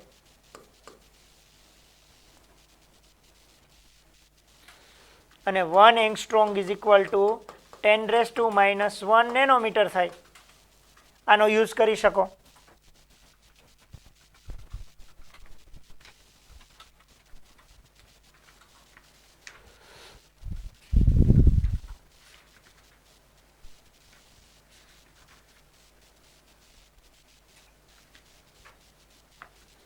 એનર્જી પણ તમે આપણી મેથડથી ફાઇન્ડ કરી શકો સ્ટુડન્ટ્સ. આપણું ફોર્મ્યુલા છે energy En is equal to -13.6 Z² upon n² electron volt. જો એને એનર્જી આપણે જૂલમાં જોતી હોય તો આગળ આપણી પાસે છે 1 electron volt equal to 1.6 into 10⁻19 joule. આ મેથડથી આપણે કામ કરીએ તો 13.6 ઇન્ટુ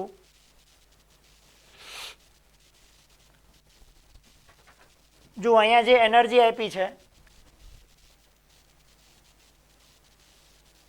એ જૂલમાં છે 2.17 ઇન્ટુ 10⁻18 જૂલ ગિવન છે.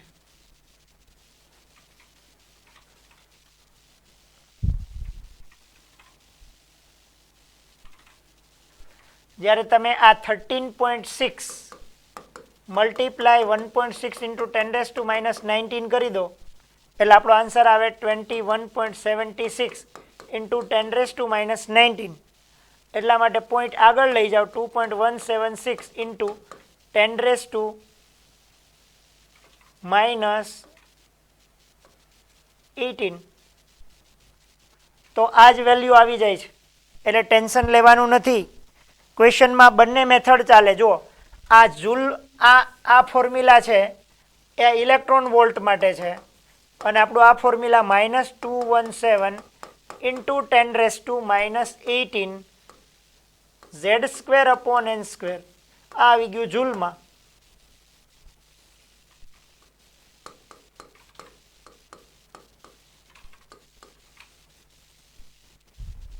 અહીંયા ફિફ્થ ઓર્બિટ છે, Z ઇઝ ઇક્વલ ટુ 1 છે, અને n² એટલે 525. અહીંયા વેલ્યુ પુટ કરો કે અહીંયા પુટ કરો, આ ઇલેક્ટ્રોન વોલ્ટમાં આવે, અને ઇલેક્ટ્રોન વોલ્ટમાંથી તમે આ ફોર્મ્યુલાનો યુઝ કરી અને કેમાં કન્વર્ટ કરી શકો છો? જૂલમાં. એટલે જૂલમાં આવે તો ટેન્શન લેવા જેવું નથી. ઓકે, આ બંને ક્વેશ્ચન ટ્રાય કરજો, ન સમજાય તો મને કહેજો. Calculate the energy associated with the first orbit of helium plus. What is the radius of this orbit? Jo, energy for helium plus. Calculate energy associated with the first orbit. E1 minus 13.6 Z square upon N square. આ આપણી formula છે. First energy state હોય તો E1 equal to -13.6 helium છે એટલે 2 to the 4, first orbit એટલે 1, તો આપણો answer E1 equal to -13.6 into 4 electron volt. What is the radius of this orbit? Formula, રેડિયસનું ફોર્મ્યુલા આપણને યાદ હોવું જોઈએ પહેલા. કેટલાને યાદ છે ભાઈ? જરા રિવાઇઝ કરજો. Rn equal to 0.529 n square upon Z. આ કેમાં આવશે? Angstrom. Rn radius of this orbit એટલે first 0.529 n square, first 1 square 1 and z is equal to 2. So R1 is equal to 0.529 divided by 2 angstrom. જે B answer આવે તે. Formulas સારી રીતે revise કરશો તો દરેક ક્વેશ્ચન્સ સોલ્વ થઈ જશે. પ્રોબ્લેમ્સ હોય તે મને પર્સનલી મેસેજ કરી શકો, પણ each and every question solve કરવાની ટ્રાય કરજો. ચાલો આનો સ્ક્રીનશોટ લઈ લેજો. અહીંયા એમણે જે પણ કાઉન્ટ કરેલું છે એ જૂલમાં છે, ટેન્શન ન લેવું. જે આન્સર આવે ને જૂલમાં કન્વર્ટ કરવો હોય તો છૂટશે. જુઓ 0.0529 નેનોમીટરમાં છે. આપણો આન્સર છે એંગસ્ટ્રોંગમાં. મેં તમને જે ફોર્મ્યુલા કરાવ્યા છે એંગસ્ટ્રોંગવાળા છે, તો તમે આપણી મેથડથી જ ચાલજો, ટેન્શન નહીં લેતા. આ મેથડથી ક્વેશ્ચન નહીં કરતા. Radius of fourth orbit in hydrogen atom is 0.85 nanometer. Calculate the velocity of the electron in this orbit. Velocity find કરવાની છે. તમને વેલોસિટીનું ફોર્મ્યુલા પણ મેં કરાવેલું છે, યાદ કરો વેલોસિટીનું formula.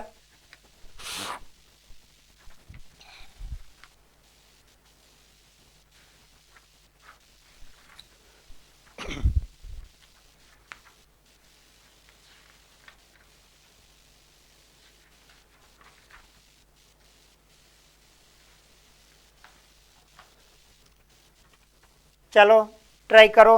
Velocity in a nth orbit is equal to 2.188 into 10⁶ z upon n metre per second. અહીંયા માસ ઓફ ઇલેક્ટ્રોન ગિવન છે.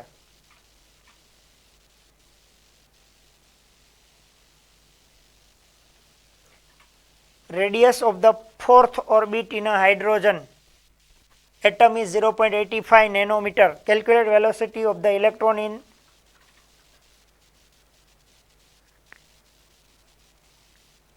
અહીંયા આપણને રેડિયસ ગિવન છે એટલે આપણું આ ફોર્મ્યુલા યુઝ થશે નહીં. બેઝિક ફોર્મ્યુલા આપણે યુટિલાઇઝ કરવું પડશે સ્ટુડન્ટ્સ. આગળ મેં એક વખત કહ્યું હતું તમને વેલોસિટીનું બેઝિક ફોર્મ્યુલા. વેલોસિટી માટે 2π k ZE²m અપોન NH હતું. જો કે આપણે આની ટ્રાય કરીએ, આની પહેલાં સિમ્પલ વે થઈ શકે તો radius of fourth orbit in hydrogen atom is, radius is given છે, વેલોસિટી ફાઇન્ડ કરવાની છે.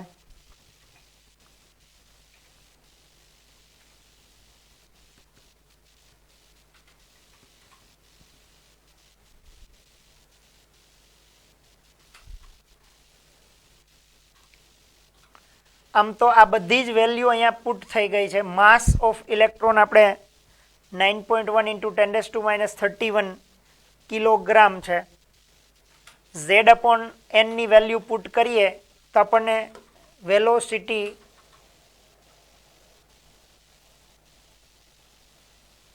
of the fourth orbit મળી જાય 2.188 into 10 raised to 6. Z is equal to 1 upon 4. V4 is equal to, try કરો,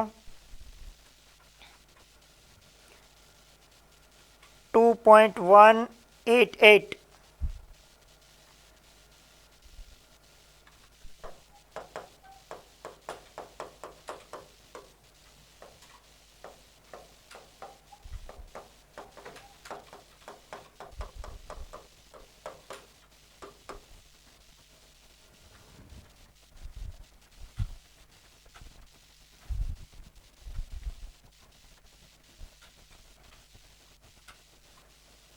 જો અહીંયા 5.47 આવ્યું, 10 raised to 5 metre per second.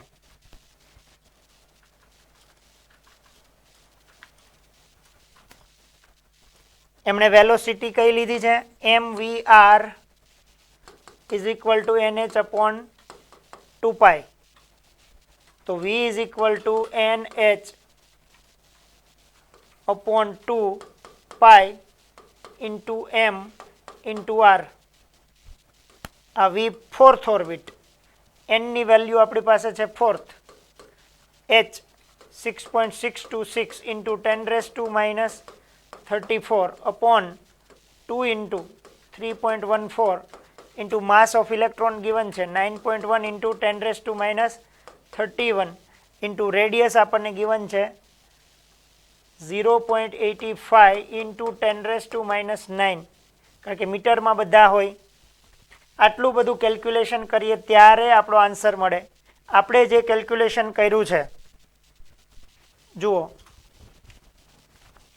આ બધી જ વેલ્યુ સિમ્પ્લિફાય કરીને અહીં આવેલું છે અને ઝેડ અપોન એન જે ઓરિજિનલ ફોર્મ્યુલામાંથી ડિરાઇવ્ડ કરેલું છે. એટલે માત્ર ફરક કેટલાનો છે? તમે આન્સર ઓબ્ઝર્વ કર્યો હોય તો જુઓ, અહીંયા છે 5.45 into 10 raised to 5 metre per second.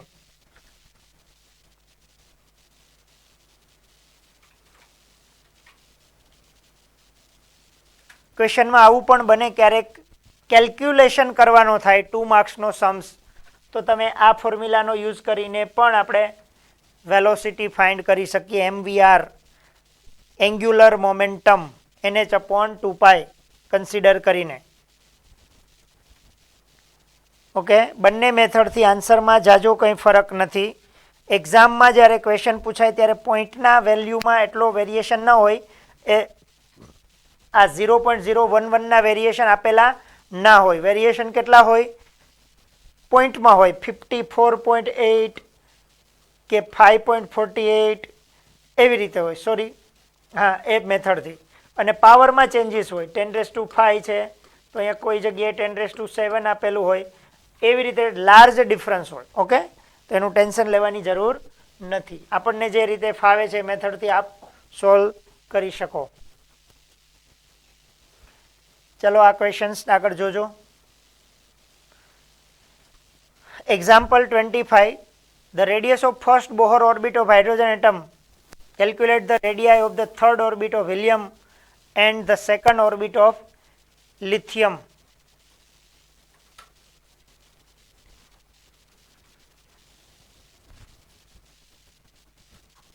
First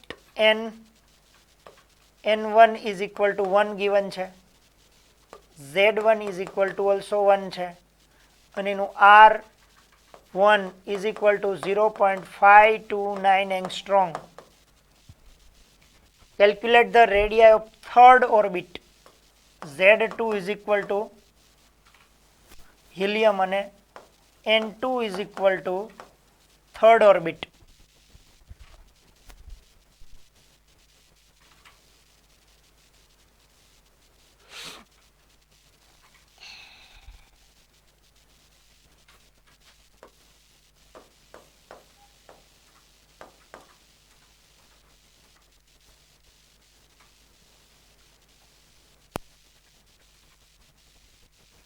આ ફોર્મ્યુલા લઈને પણ કરી શકો.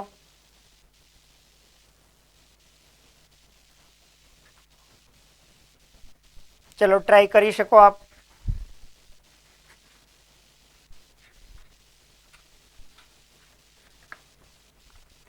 પહેલું તો આપણને ફોર્મ્યુલા યાદ હોય, R N is equal to 0.529 N square upon Z angstrom. मतलब R N directly proportional N square upon Z. तो अँ लखी शकाय R1 upon R2 is equal to N1 square upon N2 square into Z2 upon Z1.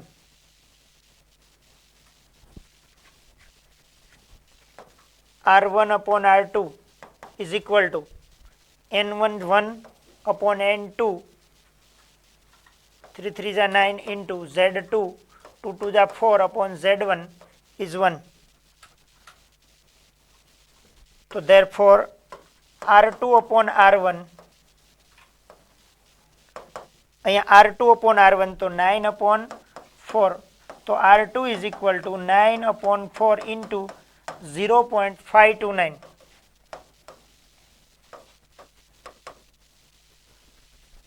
चलो solve करी शको आप. 0.529 into 9 divide by 4, 1.19 angstrom.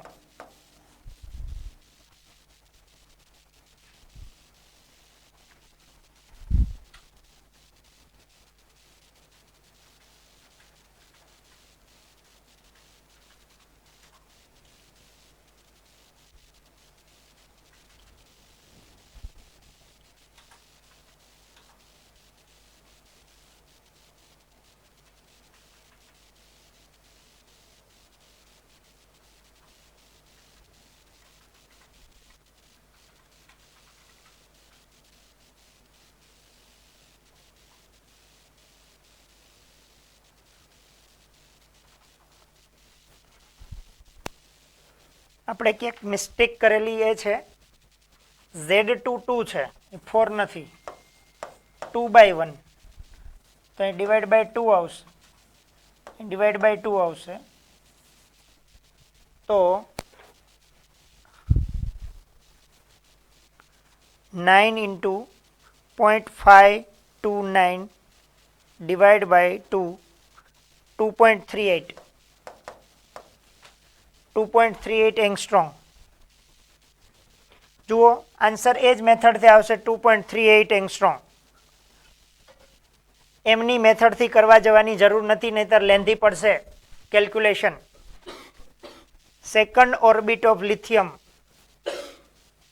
R1 upon R2 formula N1 square upon N2 square into Z2 upon Z1.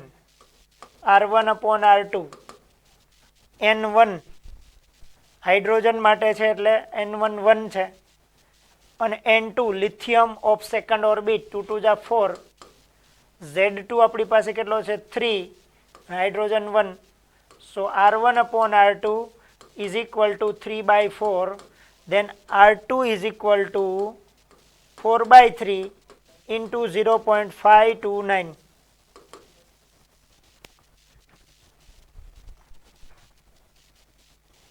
0.529 multiply by 4 divide by 3, 0.705 angstrom.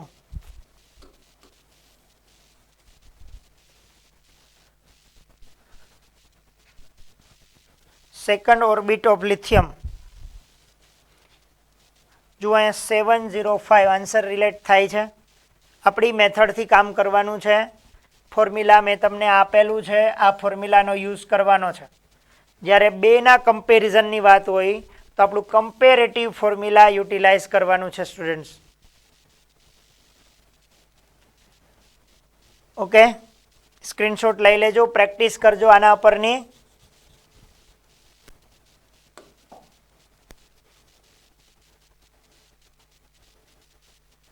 Calculate the ratio of the radius of second orbit of hydrogen atom and that of third orbit. ચાલો આપ હોમવર્કમાં કરજો try. એનો answer પણ અહીં આપેલો છે, પણ એ તમને કામ નહીં આવે, આપણી મેથડથી કામ કરવાનું છે. Electronic energy of hydrogen atom is given. First excitation energy of electron in the hydrogen atom. First excitation energy मतलब क्या जैसे E1 to E2. Ionization energy of hydrogen, ionization energy क्या जैसे E1 to E infinite. चलो try करजो, solve करजो homework में. आ बने क्वेश्चंस ट्राई करवानी है. 27.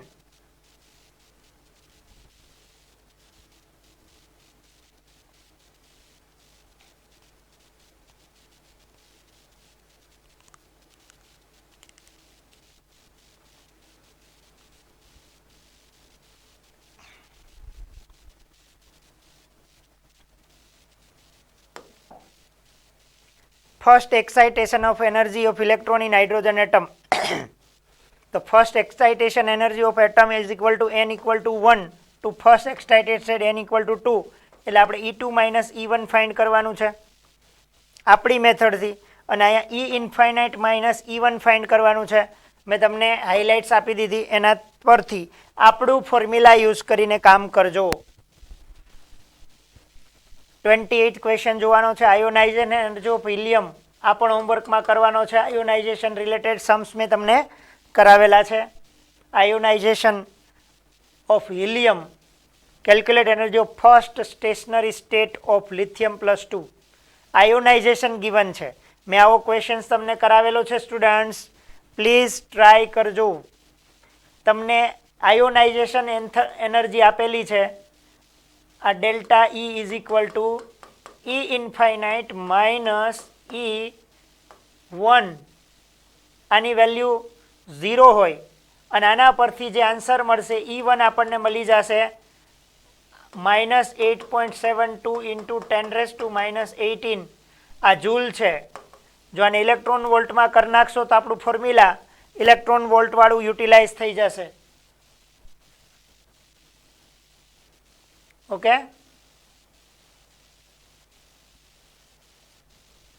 पण एना परथी calculate the energy of first stationary state of lithium +2 लाववानुं छे. तो कम्पेरेटिव करवुं पड़शे. कम्पेरिजन वाळुं फॉर्म्युला एप्लाय करजो स्टुडन्ट्स. तमारी मेथडथी ट्राय करजो. आ मेथडथी न चालता हूँ कहूँ छूं आ कॉम्प्लिकेटेड मेथडथी सम सोल्व करेला छे. मैं तमने जे कराव्या छे ए मेथडथी आगळ वधजो. न समझाय तो मने केवुं जरूरी है. Okay, Bohr's theory and concept of quantisation आ बधुं आम तो क्लियर थई गयुं छे. आ बधुं ज क्लियर थई गयुं छे. एक वखत रीड करजो. आ रेफरन्स बुकनी कॉपी है. ओके, आ बाकी है आपणे limitations of Bohr's atomic theory. हवे पछीना क्लासमां अने हजी आपणे सम्स करवाना बाकी है. सम्स ऊपर हजी एक लेक्चर चालशे, पछी लिमिटेशन्स ऑफ बोहर ऑर्बिट आगळ वधशुं. चलो ओके, बाय, जय श्री कृष्ण. आटलू क्लियर करवानुं छे स्टुडन्ट्स. ओके, आजे थियरी कॉन्सेप्ट एटला माटे मैं लीधो के तमारा पासे एक तो रिविजन थई जाए अने जे टेक्स्च्युअल थियरी है ए क्लियर थई जाए. गुजराती मीडियम ए पोतानी थियरी टेक्स्टबुकमांथी रीड करे. 2 क्वेश्चन्स हता ए जरा डिस्कस करी लऊं. पहलो क्वेश्चन हतो के योग्य मापनो कोईपण नमूनो घणी मोटी संख्या में परमाणु धरावे छे. जो कि कोईपण समये एक ज परमाणु उत्तेजित थाय छतां पण शक्य बधी ज उत्तेजित अवस्थाओं परमाणु धरावे छे. एक ज समये एक ज परमाणु नहीं, एक ज समये अलग अलग परमाणुना कोई इलेक्ट्रॉन्स एक इलेक्ट्रॉन होय एक्साइटेड थाय. खाली एक ज परमाणु एक्साइटेड ना थाय आ वात चोक्कस नथी. ओके, पहली बात तो ये है. જ્યારે આ પરમાણુ નીચી ઉર્જા અવસ્થામાં આવે છે ત્યારે પ્રકાશ ઉત્સર્જિત થાય છે, જે વર્ણપટ માટે જવાબદાર છે. આ રેખા વર્ણપટની અંદર શું કીધું છે? યોગ્ય માપનો કોઈપણ નમૂનો ઘણી મોટી સંખ્યામાં પરમાણુ ધરાવે. જો કોઈ એક પણ સમયે એક જ પરમાણુ ઉત્તેજિત થાય ધારો કે એક જ પરમાણુ ઉત્તેજિત થાય તો પણ હું તમને સમજાવી દઉં. ફોર એક્ઝામ્પલ, એક જ પરમાણુ ઉત્તેજિત થાય, એક જ પરમાણુ ઉત્તેજિત થવો મતલબ કે એક જ ઇલેક્ટ્રોન ઉત્તેજિત થાય. આ E1 સ્ટેટ છે, આ E2 છે, આ E3 છે, E4 છે, E5 છે, E6 છે, E7 છે. ધારો તે અહીંથી એક્સાઇટેડ થઈ અને એ અહીંયા જાય છે આ લેવલે, તો હવે એને પાછા ફરવાના ચાન્સીસ કેટલા? અહીંથી અહીંયા પણ આવી શકે, અહીંથી અહીંયા આવી શકે, અહીંથી અહીંયા આવી શકે, અહીંથી અહીંયા પણ આવી શકે, અહીંથી અહીંયા પણ આવી શકે, અહીંથી અહીંયા પણ આવી શકે. આ પહેલા ચાન્સ. બીજો ચાન્સ શું? તો કે અહીંથી અહીંયા આવે, પછી અહીંથી અહીંયા આવે, પછી અહીંથી અહીંયા આવે, પછી અહીંથી અહીંયા આવે, પછી અહીંથી અહીંયા આવે, પછી અહીંથી અહીંયા આવે. આવું પણ બની શકે. અહીંથી ડાયરેક્ટ અહીંયા આવી શકે, ઘણી વખત અહીંથી અહીંયા આવી શકે, પછી ત્યાંથી જમ્પ લગાવે. તો આવી રીતે વેરિયેબલ ટ્રાન્ઝિશન જોવા મળશે અને વેરિયેબલ ટ્રાન્ઝિશન માટે અલગ અલગ એનર્જી જોવા મળશે. એમને કારણે તમને નંબર ઓફ લાઇન્સ વધારે જોવા મળે છે. ઓકે, આ પહેલો ક્વેશ્ચન ક્લિયર થાય છે. બીજી વાત હતી કે દરેક તત્વના રેખા વર્ણપટમાં એક પ્રકારની નિયમિતતા જોવા મળે છે. એટલે કે કોઈ હાઇડ્રોજનનું સ્પેક્ટ્રમ હોય તો એવું બને કે એ સ્પેસિફિક એનર્જીને શું થાય, એક સાથે જે એટમ્સ એક્સાઇટેડ થાય એ સ્પેસિફિક એનર્જીને ગેઇન કરતા હોય અને પાછા એ રિલીઝ કરે ત્યારે સ્પેસિફિક અમાઉન્ટની એનર્જી રિલીઝ કરે. કારણ કે એના જે એનર્જી સ્ટેટ છે, એનર્જીના જે લેવલ છે એ તો ફિક્સ્ડ જ હોય છે. એટલે જે એનર્જી સ્ટેટમાંથી જ્યાં જશે એમની અલગ અલગ લાઇન્સ જોવા મળશે. આમ હું કહું કે એવું બની શકે કે ભાઈ જે હાઇડ્રોજન એટમ્સનો ઇલેક્ટ્રોન્સ એક સાથે ધારો કે 100 ઇલેક્ટ્રોન એક્સાઇટેડ થયા, તેમાંથી 10 ઇલેક્ટ્રોન એવા હશે કે E5માંથી E6માં આવતા હોય, E6માંથી E5માં આવતા હોય, તો એમની જે સ્પેક્ટ્રલ લાઇન છે આપણને એ પ્રમાણે કન્સિડર થાય. પણ એમનું એનર્જી સ્ટેટ તો ફિક્સ જ હશે. એટલા માટે એનર્જી સ્ટેટ ફિક્સ્ડ હોવાથી કોઈ પણ એક તત્વનું જે એનર્જી લેવલ છે, આઈધર જે સ્પેક્ટ્રલ લાઇન છે એમાં નિયમિતતા જોવા મળે. કારણ કે આમાં એવું નથી આ બે વચ્ચે જે ડિફરન્સ છે ઓલવેઝ ઇક્વલ જ રહેવાનો, આ બે વચ્ચેનો ડિફરન્સ ઓલવેઝ ઇક્વલ રહેવાનો, આ બંને વચ્ચેનો ડિફરન્સ ઓલવેઝ ઇક્વલ રહેવાનો. એ જ પ્રમાણે એની ફ્રીક્વન્સીના રેડિયેશન આપણને સ્પેક્ટ્રલ લાઇનમાં જોવા મળે. એટલા માટે તો આપણે કીધું કે આ જે એટોમિક સ્પેક્ટ્રમ્સ છે એ એમની બ્લુ પ્રિન્ટ છે. શું છે? બ્લુ પ્રિન્ટ છે. એટલા માટે એમાં નિયમિતતા હોય તો જ એ બ્લુ પ્રિન્ટ કહી શકાય. છતાં પણ સમજાય નહીં તો મને ફરીથી કોલ કરજો. ઓકે, અહીં સુધી રાખીએ. ચલો, ઓકે, બાય, જય શ્રી કૃષ્ણ.